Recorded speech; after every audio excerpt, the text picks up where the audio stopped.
dubbii walloodhaa tu wallo jiraachuu baate qaata faalamne qaata dhaalamne qaata akkan taane taane wallo achi teesseeti qadaaddii taate wallahi gadi dabarfattanu jettee ijjitee qabdee itti dhumtee asiin nu geesse jechuudha. Kana wanni nu uummata Oromoo beeksifachuu barbaadu.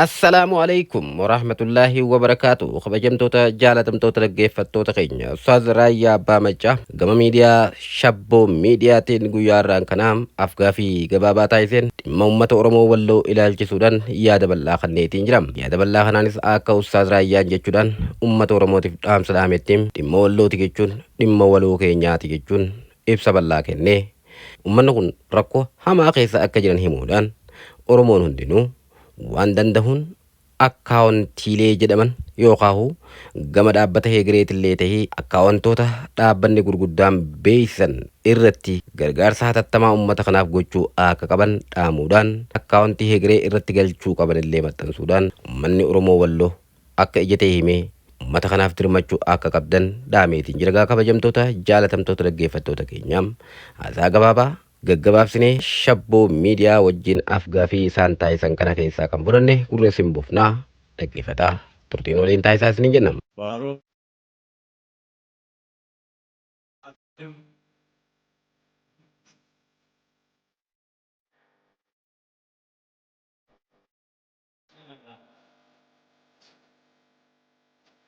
Lammaffaadha Rabbii Yohaannisiin keessa si dabarse sun Rabbiin isuma sana tadhas jira.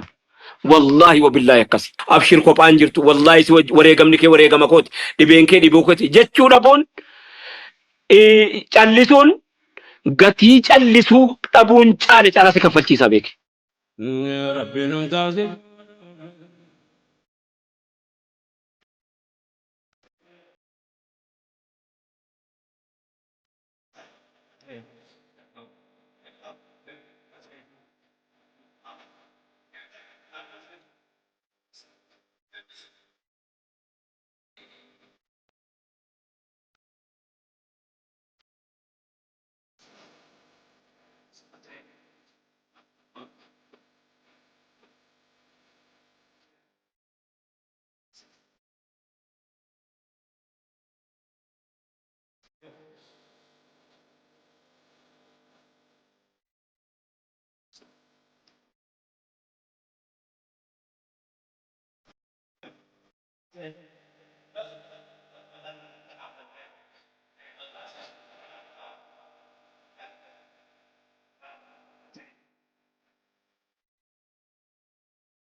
ilmaan Oromoodhaa biyya alaa kana keessa jirtan hundumti keessanuu ummata kana bira dhaabbachuun Oromummaa qabaachuun jaalala nama kanaa qabaachuun takkaafu ammootu baatii Ramadaanaa kanallee waan Ramadaana kana keessa godhannu yaa Rabbi bakkaan nu gahe yaa Rabbi nu dhagahe waan nuti si kadhannullee nu dhagahe jechuun yoo ummata kanaaf dirmanne qofaadha. So wanti kun laala doolaara 50 ummata wallootiif yoo jedhamu doolaara 50 xiqqaa fakkaachuu danda'a. Akkamiin maallaqa xiqqaa kanaan deemama jechuu danda'ama. Garuu Oromoon biyya alaa kana jiru hundisaa diyaaspooraan humna kiyyaa ol osoo hin jedhin doolaara 50 osoo hirmaate maallaqni kun maallaqa guddaa ta'a. Maallaqa guddaa ta'a. Rakkoo uummata walloo guutumaan guututti illee dhabamsiisus yoo dadhabne rakkoo yeroo isaan yookiin haala hamaa amma isaan keessa kana jiranii fi hafuura ni deeffachiisaadha. Hafuura ni deeffachiisaadha. Kanaaf yaa ilmaan Oromoodha. Hundumti keessanuu kallattima tokko qofaan hawaasa sana bira gahuun barbaachisaadha. Kanaaf ilmaan Oromoodhaa warri biyya alaa kana jirtan warri diyaasporaa keessa jirtan tokkoffaa yoo baankii sanatti kallattiidhaan erguu kan dandeettan taate ergaa. Kanaan ala namoota dhuunfaa namoota garagaraatitti maallaqa kana hin erginaa yoo dhugamatti hawaasa kanaaf yaaddan jechuudha. Yoo dhugamatti maallaqni isinirraa bahellee iddoo barbaachisu haa gahu kan jettan yoo taate kallattiidhaan yookaan baankii sana yoo diyaasporaa keessa jiraattanii achi dhaquu kan hin dandeenye ammoo kan isin itti kennitan niga osoo badeellee gaafachuu kan dandeenyu osoo badeellee hordofuu kan dandeenyu waldaa osoo wanti tokko yoo ta'e jedhee komiinuu hawaasarraa kan jiraatu ta'e waldaa kana qofaadha jechuudha. dubbii walloodhaa du'aa'ii isaanii beektee du'aa'iin isaan godhatan tun rabbii isaan dhageechuu dandeenya. Walloo kuni ofuma asiitiif waan man jalqabne waan ammatti jedhaa jirtu kana durii gaafa Yohaannis yeroo Yohaannis Jamaalul Aaniyyiin darasaa Harargeedhaa uummata kana walitti fiduudhaa jedhanii Aaniyyii jechuun beekigaa Anniyyaa warra Anniyyaatu Aaniyyii jedhama Jimmatti Sadacha jedhamu naannoo Shawaa kanaa fi gara Oloo karaa Wallaggaa fi Iluu Baaboor keessatti jirri kun Sadacha jedhamanii waamamu. Harargeetti immoo Anniyya jedhamanii beekamu. Wallotti immoo Aaniyyii jedhamanii beekamu jirri kun nama adda akkan isaanii jechuudhumaaf ani hanga kana isinitti ibsadhe. Yeroo sanaa jalqabanii beektota Harargee keessaa Baalee keessaa warri Baaleetti gadi burqe sun Aaniyyiitu walitti qabanii yeroo Yohaannis bara 18 zabana Masaafintii jari jedhanii maqaatti baasan hundi isaa lola walirratti gaggeeffame hundi isaa tuyyuu Masaafintiin tokko illee hin jiru kijiba waa tokko nagaatu Masaafintii wanni jedhamu hin jiru Masaafintii maali jira nuti saafaama maaltu Masaafintaa wanni Masaafintaa hin jiru. Wanni beekamuu qabu Walloo gaafa sanaa jalqabdee hawaasa kana walitti hodhite jechuu dandeessa. Ofuma asiitiif walitti hodhite akkan walirraan fagaanne walirraan banne gochuudha. Sheekii Abbaa Gurraachaa jettamu Muftii Daawud jettamu warri isaan irratti irra caalaa xiyyeeffatanii warra godhanii Jimmaa nama fudhatanii Wallaggaa nama fudhatanii Iluu Baaborii nama fudhatanii siilakkaa hin danda'a Sheekutii Abbaa Baluu jedhe Sheekutii Abbaa Baluu jedhe gaara mul'ataarraa warra isaan fudhatan warra agartee jarri ituu humbannarraa fudhatanii barsiifatanii tokko godhanii akka nu Walloo mataa keessa kaayyannu nu godhani warri darban sun seenaa gaarii galmeeffatanii biraa deemanii har'a mataa keenya keessatti illee hiree haasa'u hiree waa'ee Walloo haasa'u illee nu ka'an Walloo Oromoo ummata Oromiyaa kana tiksuudhaaf kiddoo taate ta'aa jirti. Wanni tokko yoo qadaaddiin qabaanne beeki waan argatetti seena.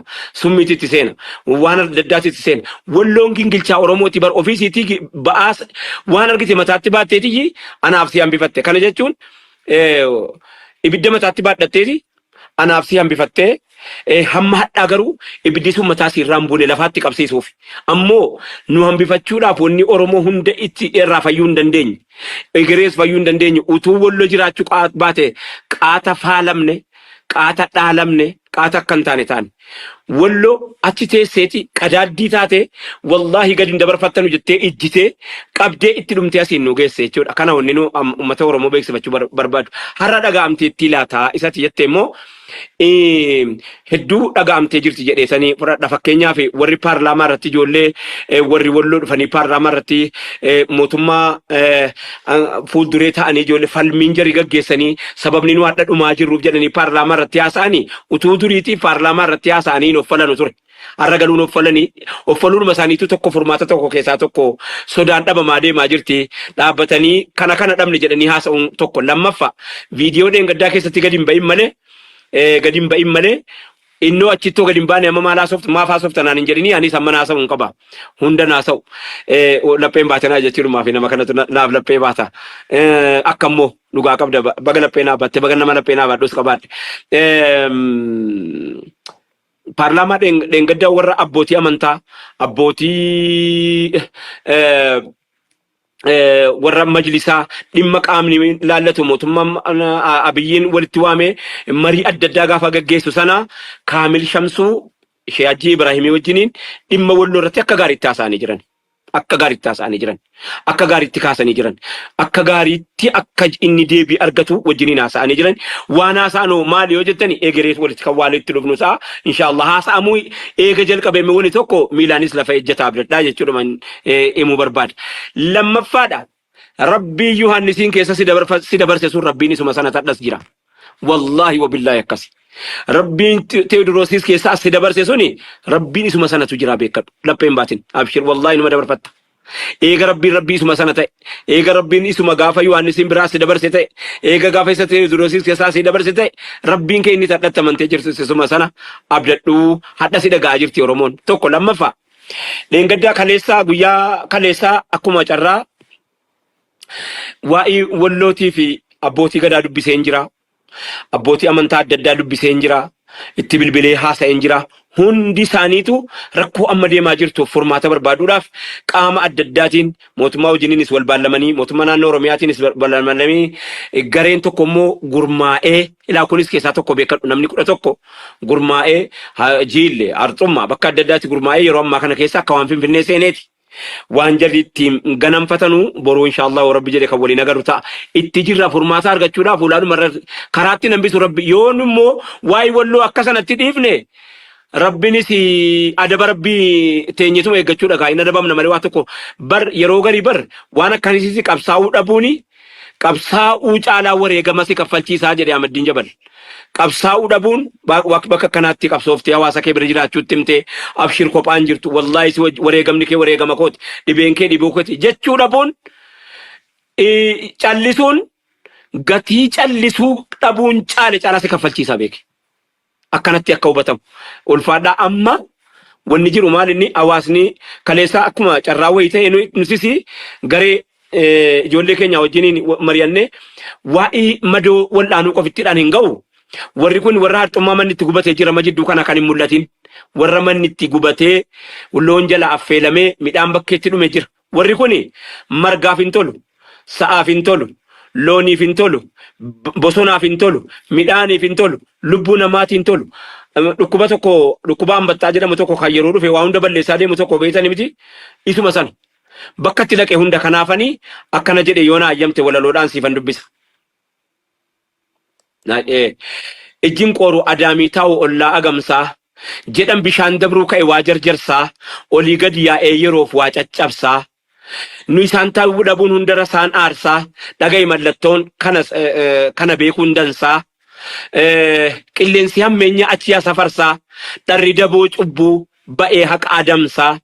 Tasgabbii fageessee jeequmsaas dabarsaa haqaaf abbaa haqaa wal bira dabarsaa waan gaarii awwaalee summii ol magarsaa saamee afaan qabee beelessee agabsaa jallataa jallisaa miskiina karkarsaa gaaromuu ni arrabsaa yoo hammaateen faarsaa jedhe kanarraa waa tokko illee dogoggorreen akkan.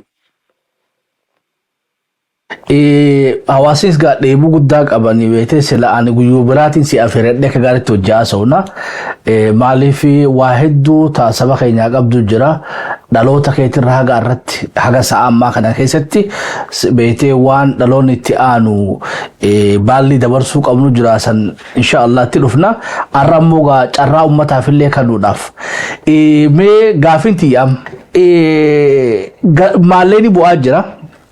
Biyya alaa kana keessatti illee karaa maccaatuu lamaatiin hawaasni keenya galatoomu taraa duraatiif har'a Oromoo walloo yaadattee jechuu dandeenya. Gara WhatsAppiidhaan illee guuramaa jira. Biyya keessaa illee warri akkaawuntii banatanis jira. Ammoo gargaarsi ilaamaan dhayine. Kanallee gaa akkatti ilaalluu qabnaa se'ii ilaallattu hubatti isaan sanillee itti dhaamman gara keessanii no namni irra guddaa waliin nu gaafataa jiran hoggaa nuti kana maxxansinu kanallee ni gargaarra ammoo nuti nuuf irra laaftuu namni yoo waan itti kannanne galmaan nu ga'u Ustaaz Raayyaa Abbaa Maccaafaadha Ustaaz beeytee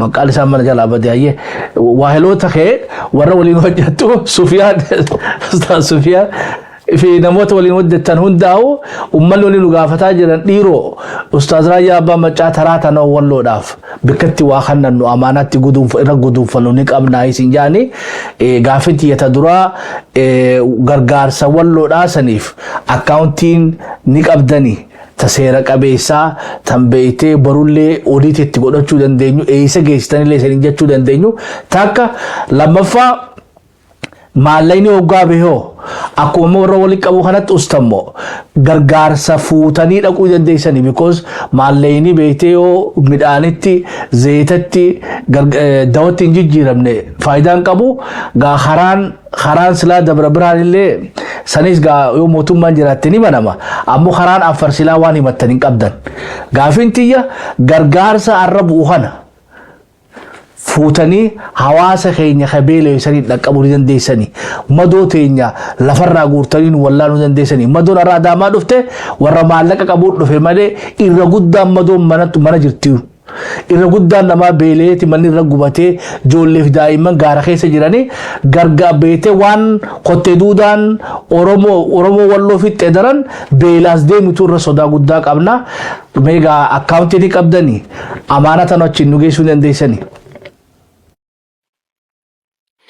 Ulfaadha galatoomaa akkaawuntii banne akkaawuntiin banamte hedduu banamtee jirti. Kallattii adda addaatiin artistoonnis akka waan bananii fakkaata. Namoonni biroosis baay'ee bananii oofaa jirani. Nutis kunoo akkaawuntiin keenya kunooti kana. Akkaawuntiin kun baankii Oromiyaa Gamtaa akkasumas baankii Daldalaatii fi baankii Hijiraa kunoo akkuma isin iskiriinii irratti agartanu kana. Amaanaa keenya bakkaan hin geessanii heerragneeti. Birriin amma ijoolleen shanan gibee warri dubbii kana nu eegaltaan ulfaadhaa galatoomaa. Shanan gibee tokko akkuma akkaawuntii kana maxxanseen jimmarraa akka waan agartee dafee asila akkuma waan daayirektii daandiirra eeggataa jiru wallumaan sanaa dheebote nyaata yookaan dhugaatii yookaan mati wallumaan akka waan dheebote fakkaatti.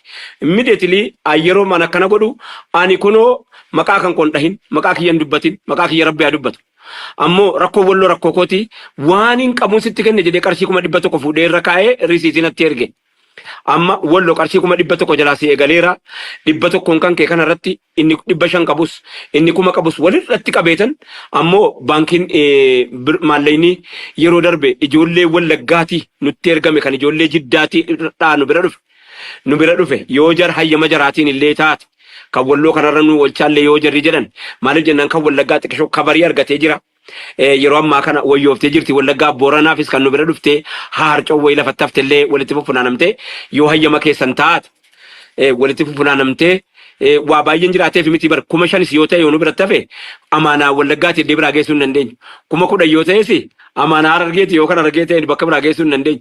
Yoo hayyama keessan taate immoo yoo uummata nutti kennamne alakki Oromoon Oromuma kan keenya keenyuma namni namuma eenyu rakkoon daangaan qabdu amantiin qabdu saban qabdu beelli baallaman kennitu yoo jettan nutti dhaamtani bakka sanaan isinii keenya inshaa rabbuna akkuma kana jedheen fudhadha. Akkaawuntiin baname kunoo asirratti yoo isin galchitan heerragne yeroo gabaabduu keessatti guyyaa 10 qofitti nutti fudhatti maaliif jennaani ayyama baafna dhayne qaama nageenyaa waan nu hojjetaa jirru kana hundasaa yoo qaamni nageenyaa karaa nu mallatteessine gargaaruu hin dandeenyu quba qabaadha. Qaamni nageenyaa buusaa gonofaa akkasumas waan ofii hojjechuu danda'us waan ofii hojjechuu hin dandeenyes karaa nu qajeelchiti. Ijoolleen Oromiyaa karaa nu qajeelchiti. Karaa nu qajeelchiteeti waan akkana Afrikaa qabna yeroo nu jenne xalayaa nu barreessiteeti akka namni karaa irratti waan karaa irratti yookiin qaamni mootummaa bilisa ta'uu keenya ayyama qabaachuu keenya gibirii gabbaruu keenya ooditii waggaa goonee kiliraansii fudhachuu keenya itti agarsiifneeti hayyamaa fi meeshaa binnu kanatu yeroo nu jalaa fudhatu. Tokko maallaqni nu bira galu hammami kan naqee walloon eessa dhaqa harxummamu fursimu walloo kun nama xiqqoo miti. Rakkoon jira inni guddaan keessaa ammatti lubbuu qaqqabachuu yoo taate waan nyaataatiif bishaan dhugaatiiti. Asirratti abbootiin qabeenyaa warri dhiyoo kana gaafa Booranaa nu bira dhaabbattan yoo diqqoo miidiyaa kanarraa agartan ammas nu daddafa qaama fedheen waa ta'u gargaaruu keessatti dirqamaa miti egereen fiduun yoo egereen fiddanii raayyaa abbaa macaa fuudhanii garee keenya wajjiniin Anaa Sufiyaan Usmaan Jamaal Aliyyiitii fi Kaamil Shamsuu akkuma kaleessa waa'ee walloo kaase irratti fuuneetuma isinii dhaynaa jechuun muraada qaba. Yoo rakkootu jira qaamni mootummaa akkana nuun jedhaa beek rakkootu jira rakkoon kana keessa diqqoo waa isinitti bu'u mala qaama eegumsaatu bakka biraa jira jechuun isaan mala. Yoo akkana ta'e immoo maal qabna bakka bu'aa walloo qabna asii kunoo kan wajjin jiraannu ijoollee kamisee qabna ijoollee baatee qabna kunoo asii mashaayika gurguddaa barattoota warra paarlaamaa keessaa hundaa wajjin hin jirra yeroo ammaa kana keessa. Akkan harkanaadhaa jedheen jira kaaniinis warra kanaa rakkoo walloo rakkoo paarlaamaa qofaa miti rakkoo walloo rakkoo jaarmiyaa fedhee waan taateef warri dhageessan hundinuyyuu kaleessa dheengadda ijoollee paarlaamaa keessa jirtu ijoollee bakka adda addaa jirtuun waliin mari'ataatuma jirra. Abbootii gadaattis bilbile rakkoon kun akka rakkoo isaanii jedhan fudhatanii jiru. Qaamni mootummaa kamillee dubbii kana keessatti qaamni faallaa dhaabbatee hin jiru quba qabaadhaa. Hamma yawwanaatti hamman argetti ofii haasa'uudhaaf siyaasaa warra jedhu keessa jiru hin beeku haasa'uu dhabuun moojisaati garuu faallessuudhuma dhabuun immoo deeggarsa keessaa tokko quba qabaadhaa. Hin deeggaraa jiraa jechuudha eega faallessee dhaabbadhu waan kanarraa waan kana akkana ta'e iyyuu kan hin jedhin faallessin gartee gufuuyyuu hin ta'inu waa tokkoyyuu hin taane deeggaruu isaati. Kana jechuun maal jechuudha waan qaama biraatiin hojjetame namni namoomaaf yaadu tokko siyaasa jala jaraa miidhuu hin danda'u. Raayyatu geessa raayya siyaasaarra bilisa waa tokkorraa waan darraayyuu bilisa. Kanaaf karaa fedheen waa ta'u wanni si buufattee fiddeena biraa qabdu suni inshaa rabbuna bakkuma sana sii gahaa karaa lamaan tokko fi fangeessa yoo karaan anja'ee akkaataan anja'ee jedhe si fangeessa hayyamaa kiliraansii qabu fi ODT kan ko mootummaan ejensiin heera qabeessa waan ta'eef ofiif dhufee ODT godha mootummaan bara kana keessa hamma galche hamma kanan baase risiitii isaatii wajjiniin hamma kanan yani bakka kanaa geesse risiitii isaatii wajjiniin ammas bakka ergine kana xalayaanuu kennu waan nutti erginee biraa fudhatanii waajjirri mootummaa warri achi hammani nu ga'eera jedhanii xalaanuu kennu loon haa taatu maaloo haa taatu waan nyaatamu haa taatu dabtara haa taatu amma naannoo nama rukutame barattoota kuma meeqa nama barsiifataa jirru akka dhaabbatee egereetti ijoollee keenya akka barattoota maaliif beekumsa egeree waggaa 30 dhufuufis ana qabdi wallo waggaa 40 dhufuufis anuma qabdi waan bu'uura kaa'een egeree gaaf tokko nama taati biiznillah kanaaf barsiifachuu akkanuma ta'a barataa deemtu ijoollee sooriyaa agartanitti yoo ta'e isa rasaasni asii itti dhukaafamu konteenera keessatti aliif hin qabu baa tokko jalaa qaba jetti kunoo teesse akkasii dubbiin wallahi akkas barnoonni eessayyuu taanaan barataa deemti hagalatomtu warri turkii hagalatomtu fuutee barsiifataa jirti keenya turkiidhaan fagoo jirra maaloorraa fagoo jirra numa qabdi turkiinis oromoodhuma turkii walloo oromoodhuma arabni walloo oromoodhuma ummatuma siiti rakkoon namoomaa ummatuma oromooti yoo jenne rakkoon affaar rakkoo kooti bara darbe rakkoo isin nutti ergitan oromoon affaartu rakkate gaafa Tigraay fi mootummaan naannoo oromoo mootummaan federaalaa wallolu Tigraay rakkattee naan ummanni oromoo affaarii nu gargaaraa jedhee birrii nutti ergee ummata kanaati bar ummanni keenya kun ummatuma namaati wallahi ummata affaariif eelaa dhaggeeffadhu tokko gurbaan tokko ijoollee Harargeeti fakkiidhuma nuuf ta'u ijoollee cinaaksanirraa rukutamtee ari'atamte ijoollee abdiilleen rukutee haadha abbaa akka godhe irraa ari'e warra sana keessaayyii boondaa biyya Jibuutiitii gurguruudhaaf hidhate hidhaa uffata hidhaa akka jiruun boondaa guutuu wallahi kanin rakkina anaaf beeka dheefa anaaf beeka beela ana warra cinaaksanii anaaf beeka maqaayyuu dubbachuu nan danda'a xiqqooyyii asumaaf achi jedhaaf hin sodaadhe malee hayyama isaa malee dubbataa jiraaf malee cinaas ijoollee cinaaksanii warra cinaaksanii warri keenya bahaa gaanii beeytaami harka bari warri baabar booda rakkadhaa quban qabu eeger boruu kanaan nyaadhaa takkaa dhageessee warra baabiran jirtu bar kun nuti beeka keessa jiraannee beeyna waan ta'eef boonda akka fidee dhufeen aboo obboleessa kiyya bari ijoolleen kun beelarra jirtiin jedheen dheebuurra jirtii hayyee akkanuma wajjiniin immoo uffata waan uffattu hin qabdu eenyu affaari wallahi hin beeloftu kam yoollee rasaa sanatti dhukaasaa jiraatte hin beeloftu jedhe hoola rasaa sanatti dhukaasaa jiraatte illee hin beeloftu jedhe an beelaan ilmaan namaa dadabu anatu qabeenya qaba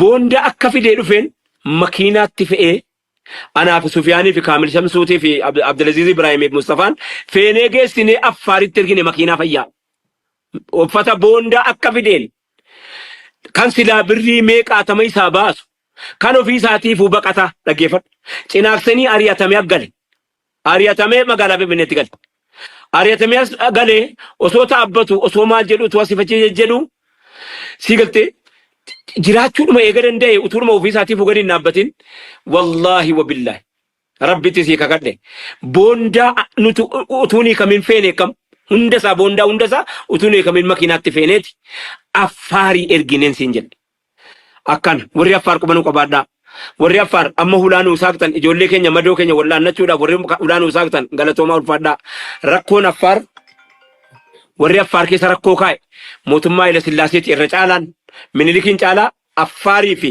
oromiyaa jidduu namni rakkoo kaa'e walloo fi affaariin jidduu namni rakkoo kaa'e mootummaa ila sillaaseeti rakkoon inni kaa'e inni guddaan maal akka godhe qorannaa guddaa tokko gaggeessee ture Ahmadiin Jabal maaltu bordoddeedhaa fi Somaalee fi Oromoo afaan kaa'e maaltu Oromoodha wallootii fi affaarii rakkoo afaan kaa'e maali rakkoon ammas ta'u quba qabaadhaa warri walloo warri affaar affaarin keessaa killee buufatanii amma dura cuucii achi keessaa qaban waan ummata Oromootaas dhukaasu affaarin fakkaate Oromoo keessaa cuucii qabu jarri kun warra Oromoo fakkaatee affaaritti dhukaase yaa'ii itti godhu warra lamaan afaan kaa'u kun mootummaa Haile Sillaasee keessa hojjetame ragaan kana hojjetaa zabanaa Haile Sillaasee keessa electrical engineering namicha maqaan isaa Muhammad jedhamu كان أحمد جبل كتابة سا إثيوبيا مسلمو جدي رتب الرئيس وفتا إفا